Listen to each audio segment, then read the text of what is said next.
Did you know that over 50% of the children who receive special education services have hidden disabilities? And over 80% of their time is spent in the general education classroom. Many more children with disabilities are on Section 504 plans or continue to struggle in the regular education classroom without any protections. I would like to tell you about my son, Steve. By second grade, Steve was a hard-working, well-behaved child who loved his sandbox, outdoor activities, and art. The problem was, Steve could not count. He could not tell you how old he was, or what his address or phone number. He could not read, spell, or give you math facts. He just sat in the back of the classroom and behaved. Recess was a nightmare. He learned how to fight to protect himself from students who threatened him. Weekly, we spent hours practicing Steve's spelling words. Each Friday, he came home with a big fat 0 on his spelling test. One day he said, "Mom, why am I the dumbest of the dumb?" Even every kid in resource gets some spelling words right. I never get even one, and I must be the dumbest of the dumb. That day was a turning point for me. I decided that whatever it took, Steve would get the help in school he needed. Starting in 4th grade, he received intensive services in a self-contained classroom. In middle school, he returned to the neighborhood school. It was a struggle. Steve spent long hours on daily homework and private tutoring. I spent my time educating educators, school counselors, and administrators about hidden disabilities and that Steve did need the accommodations listed on his individualized education program. In high school, Steve was once again evaluated for special education services. As I met with the IEP team, I was given news that Steve no longer qualified for special education. "What do you mean he no longer qualifies?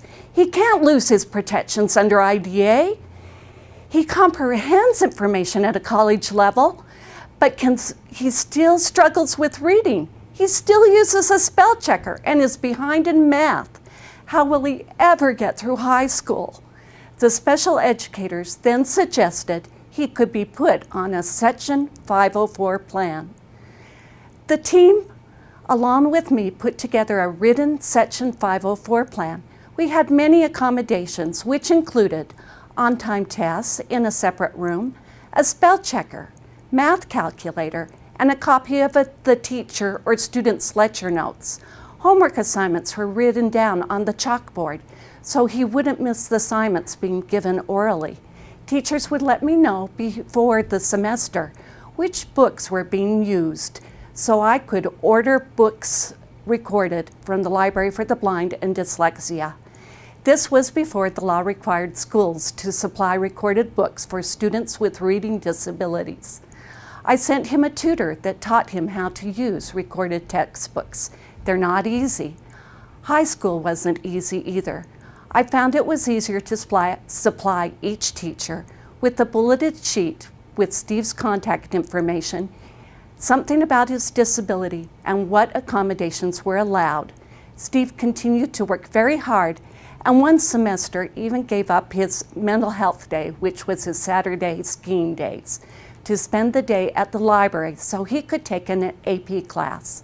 I held frequent meetings with a very caring teacher as we both questioned if he would make it through the class.